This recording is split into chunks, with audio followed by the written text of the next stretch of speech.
Thanks for joining us. I'm Megan Roberts. A dormant gold mine in Nunavut's Kitimute region may be coming back to life.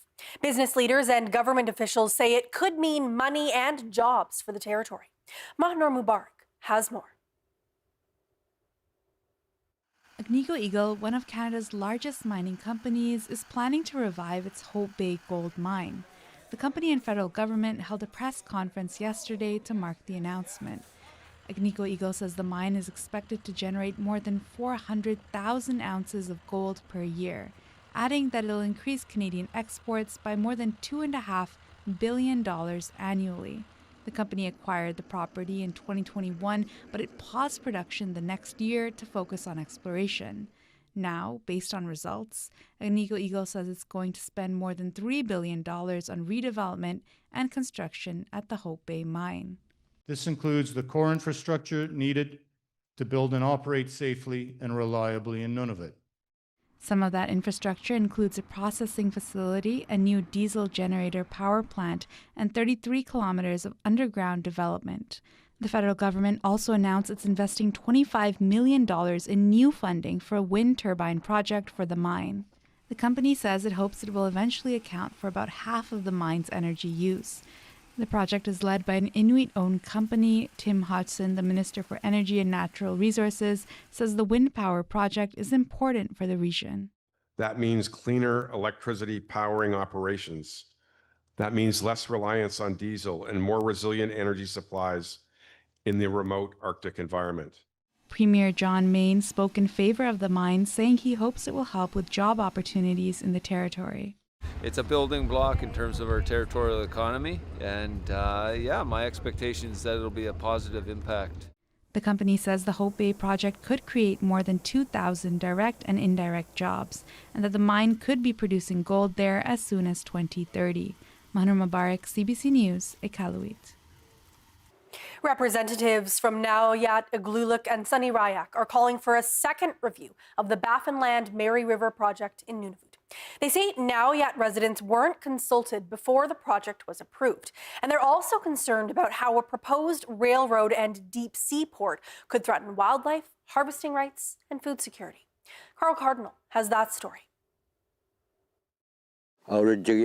We need to make a move, as Nunavut is being impacted. Our descendants' hunting grounds is going to be impacted.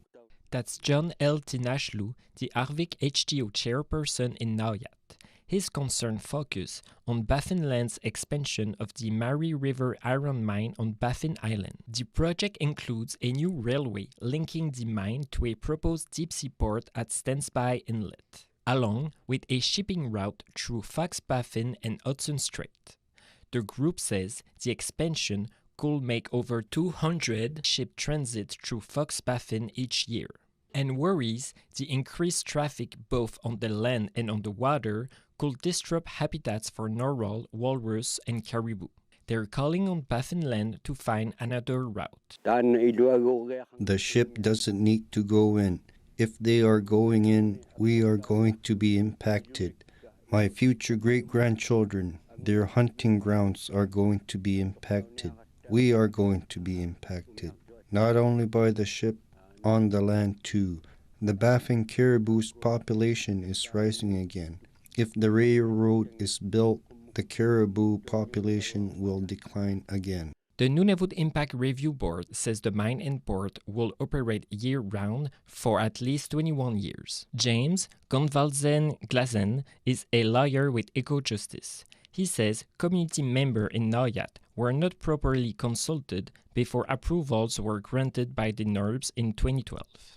It is the law of this land, and it is the Constitution and the rights, the treaty rights of the people of Nunavut, that they must be consulted. And in this case, the expertise and the deep knowledge of these lands by the people of Nauyat, as well as Sanarayak and Igloolik, were bypassed and ignored, even as the project will change their world. The group says Arctic conditions, wildlife populations, and scientists' understanding have changed since the project was first approved. They point to increased shipping traffic in the north and newer research on how underwater noise affects marine mammals. In a written response, Baffinland says the project has undergone extensive environmental studies, monitoring, and regulatory review. The company also says public consultation on the standby port has been extensive. But, at the time, Naujaat did not qualify to participate in the public review. Last week, Baffinland announced it had received creditor protection from the Ontario Superior Court of Justice. In a court document obtained by CBC, Baffinland said it doesn't have enough capital to move ahead with the expected $4 billion railway project. The HTO and advocacy groups say they support Inuit workers employed at the mine and want to find solutions without shutting the operation down. Carl Cardinal, CBC News, Iqaluit. The federal government has announced a $50 million investment in the Grays Bay Road and Port project. The 230-kilometer all-season road will run from Grays Bay, Nunavut, through the Northwest Territories. West Kitimute Resources Corporation is the proponent and developer of the project. It says the money will go towards the project's pre-construction. Canada's Minister of Energy and Resources made the announcement today in Iqaluit. When that consultation is done right, when the engagement is done right, when the right partnership is created, it can be a win-win. And that's certainly the federal government's objective. I know it's the Nunavut government's objective. And I know both of us have every intention of making sure that's the result for the local communities. Hodgson also announced $5 million for a B2 Gold pilot project. It'll look at diesel alternatives for mine heating and ventilation. That funding will go to Glacis Technologies Incorporated. Federal Industry Minister Melanie Joly is promoting her government's recent defense investments in the north this week. She spoke to the NWT Chamber of Commerce in Yellowknife on Tuesday. The Mackenzie Valley Highway, Arctic Economic Security Corridor, and Tulston Hydro Expansion are listed under the Federal Major Projects Office to be fast-tracked. Joly says the goal is to make sure northern businesses and workers are ready to benefit economically from these projects. Of course, when you look at major projects, our goal is to really work with Indigenous communities, for them also to be able to have equity in a project. So what does that mean concretely is to be able to have ownership, because we want to ensure that they're at the table, at the decision table, and they can really reap the benefits not only now, but also for the next generations. So that's my first point. When it comes also to defense investments, our goal is to actually be able to support even more Indigenous businesses that would be part of the supply chains of different defense companies, and so that's our goal. How exactly small and medium businesses may benefit remains to be seen, and Joly says that will come as projects progress. A Northwest Territories mother says the stress of a cancer diagnosis was made worse by confusion over who should be paying for care. The Fort Good Hope family was traveling in Ontario when their daughter was diagnosed with a rare cancer. They stayed in Ontario for treatment and found out just how complicated it is to navigate cancer care across jurisdictions. Yumna Iftikhar has their story. I do miss being back home in Fort Good Hope, but I like it here as well, but nothing beats home. 12-year-old Chloe Dixon has been in Toronto since last July. Chloe was diagnosed with a rare form of cancer while on a family vacation. Rhabdomyosarcoma is an aggressive cancer that develops in soft tissue. Chloe needed immediate treatment, so the family stayed in Toronto while she received chemotherapy and surgery at the Sick Kids Hospital.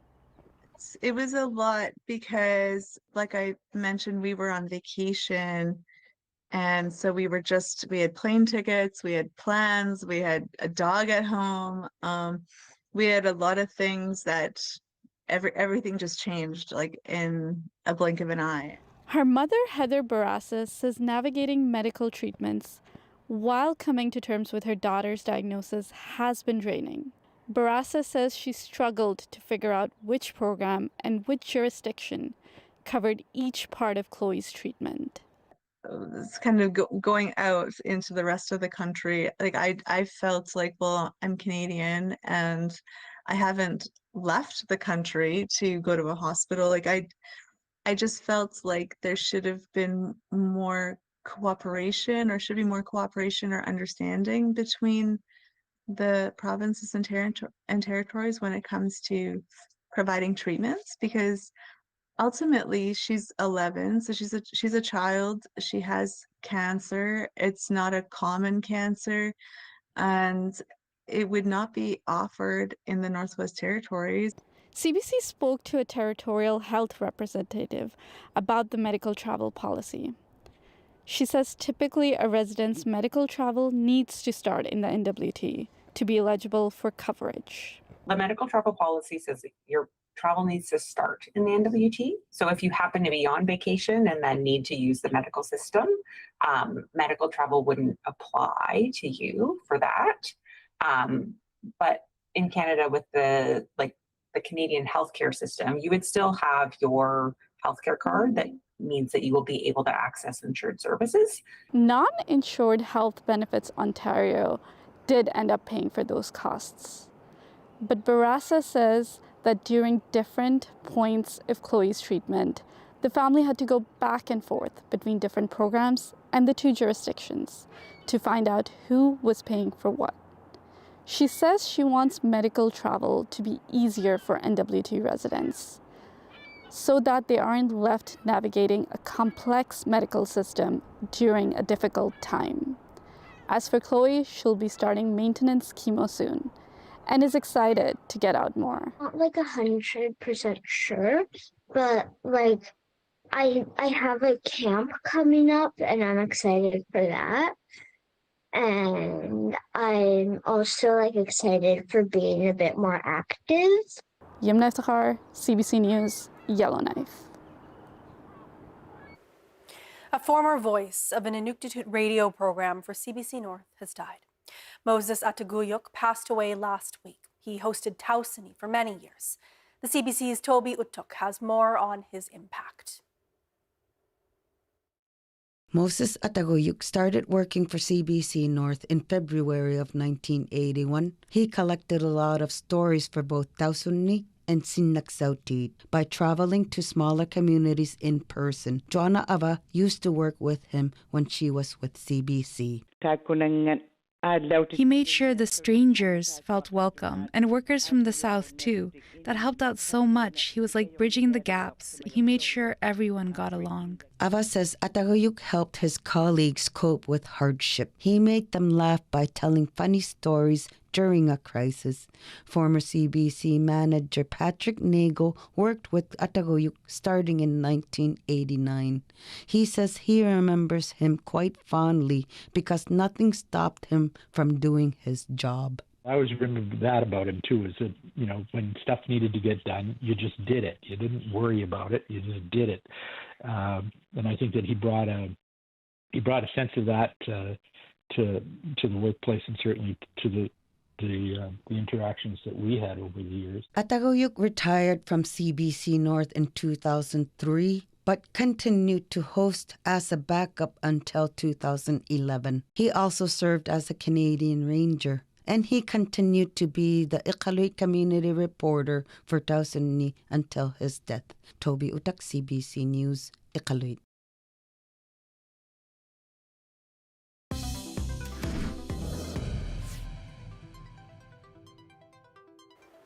Yellowknife RCMP say people can expect to see officers downtown more this summer. It's part of an effort to improve public safety. Devin Trudinick went on a foot patrol earlier this month to learn more. I'm at the RCMP detachment here in downtown Yellowknife because today I'm going on a foot patrol. I'll be joined by Inspector Byron Donovan, and we're going to be talking about public safety downtown, police presence, and what to expect for this summer. Let's go for a walk.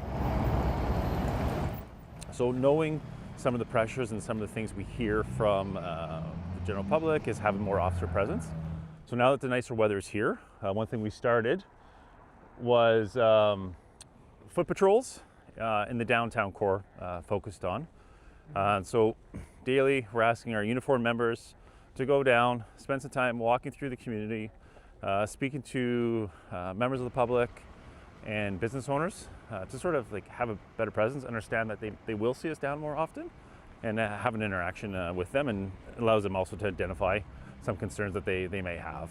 I think a majority of our calls that are in the downtown core are often related to people that are intoxicated or drinking and stuff that comes along with it, that oftentimes comes along with property crime offenses of stuff being stolen. As you see, and you may follow already in social media, people posting about like stolen bicycles, right? It really sort of pops up in the summer months. But also just people openly drinking alcohol while in public is probably one of our major calls in the downtown core. So when it comes to preserving public safety, then what role is RCMP having? You mentioned that there's outreach that can deal with people with intoxication, but there's also the point that city councilors, the mayors made this to me, that a huge component actually to just making people feel safer downtown is just something, it's foot traffic. It's just more people present downtown. I think you'd probably agree that's a huge component too. So in this, pie, what slice is RCMP? How big is that role in making people just feel safe downtown? Yeah, I think again it will come to officer presence, right? So seeing us in the downtown core, knowing that we're going to be walking around, hopefully we'll reduce the amount of actual open bottle consumption downtown, and also then allow the people that feel unsafe to know that we are here in the downtown core, and that they know that we'll be around, right, in dealing with this. And whether it be just dumping bottles if someone does have open liquor, or we also have the ability to issue territorial tickets for open alcohol, right? And it's trying to manage it through that process, but also then connecting with our partners, like I said, through the NGO, to try not to criminalize homelessness or addictions at the same time. I think anytime our calls for service during nicer weather does increase, people want to be out, they want to be out in the sunshine, and it doesn't sort of matter what social economic status you're in, you want to be outside when the weather's nice. We do see an increase throughout those warmer months. One thing I would like to highlight though is actually the relationship that we have with the city of Yellowknife and with the government of Northwest Territories, where we're doing weekly patrols as a group of us into the encampments. Again, what it does is it familiarizes everyone that is living in the encampments, but also with our, with MED, our local police officers, and government Northwest Territories employees, to have a face and to see who's out in the encampments, and if at times is there anything that we can do to help, support them and also be safe. There's a gray area in terms of all this too, where it comes to something as basic as loitering. We're going to be approaching the garage to the Northern Heights condo building. It's kind of notorious for having a lot of people frequent inside there. It does make some people uncomfortable, but it's also not necessarily a crime, right? And so as a police officer, I don't know if RCMP ever gets any reports from something like that, but how does it approach those gray areas that are tricky to navigate, but also kind of like one of those crucial components about public safety and making people just feel comfortable? Yeah, no, for sure, and it is a place that we do get calls for. And again, I spoke about it earlier, right? It's sort of balancing whatever the calls for service, but also what the safety of everyone involved, right? Sometimes people use it for shelter during the winter months. It keeps away from wind. It's a balancing act, and sometimes it might just us attending there and asking people to move along. However, one thing that we're sometimes missing from legislation is there's no trespass act in the territory, and understand that the territorial government is working on one. It's just not currently in place. And same with the City of Yellowknife. City of Yellowknife also doesn't have a trespass bylaw that we can help engage and work alongside their bylaw officers to enforce at times if required, right? Can you help me understand that more when you're talking about trespassing? Are you saying that a trespassing bylaw would help navigate these sort of gray areas? I think it would provide us another tool in our toolbox to help request and ask people, and have some legislation that supports us to ask someone to move along from a structure, right? And this would be the example of that location. If you could summarize then, like in like a sentence or two, what exactly police's responsibility is for downtown, for any of our listeners, readers, watchers. If it's not policing our way out of homelessness, what's the pitch? What is the role here? Again, I'll bring it back to public safety, having a presence in the downtown core, right? Having a presence alone oftentimes will allow people to maybe make a second choice. I'm not going to consume alcohol in public. I'm not going to get into a fight in public. I'm not going to be intoxicated in public, right? That I think increasing our presence will reduce that here. And I think you'll see that. I think when we report our patrols, it's something that will be a positive thing as well, right? And that the business community, the community as a whole will actually encourage that and appreciate that we are making an effort, we are listening, we are hearing people's concerns, and they'll see us out here doing that. The Yukon Geological Survey says 2 long-term landslides it's been monitoring around Dawson City are stable. It's kept an eye on the Moosehide slide for the past 20 years and the Sunnydale slide for the past 5. Officials are tracking the slides for indications of abnormal movements that could pose a risk to the town. The Yukon Geological Survey says the Sunnydale slide is moving at a rate of almost 8 inches every year. And at this point, if a landslide were to occur, it would have little impact on the town. And the landslide itself will not impact the town. Like the rock mass does not make it across the Yukon River, but because the rock mass is right above the Yukon River, the hazards that we're most concerned about are related to that interaction with the water. So a large displacement wave could be generated by the landslide. And the size of that depends on exactly how fast the landslide is moving, like it's the water and what the water levels are at the time. So the timing of year actually matters quite a lot. Cronmiller says depending on the size of the slide, rock mass could temporarily divert the Yukon River or create a wave that could potentially erode some of the dike. He says the latest data shows there's no risk to the public. And Yukoners learned more about a 2025 earthquake over the weekend. Kluane Lake Research Station hosted guest speakers on the topic, as well as a community barbecue. Theron Finley gave a lecture on the earthquake that rocked Kluane Lake National Park in December of last year. John Fingland, a Champagne and Ajiac First Nations storyteller, was an honored guest. He shared Indigenous perspectives on earthquakes, emphasizing the bridge between modern science and traditional storytelling.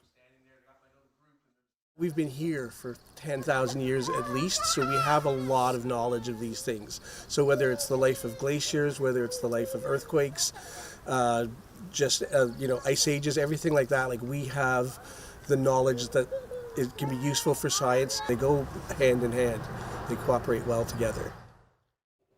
The 7.0 magnitude earthquake was felt as far away as Whitehorse, which is 250 kilometers from where it happened.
And that is Northbeat for tonight. For news anytime, go to cbc.ca/north.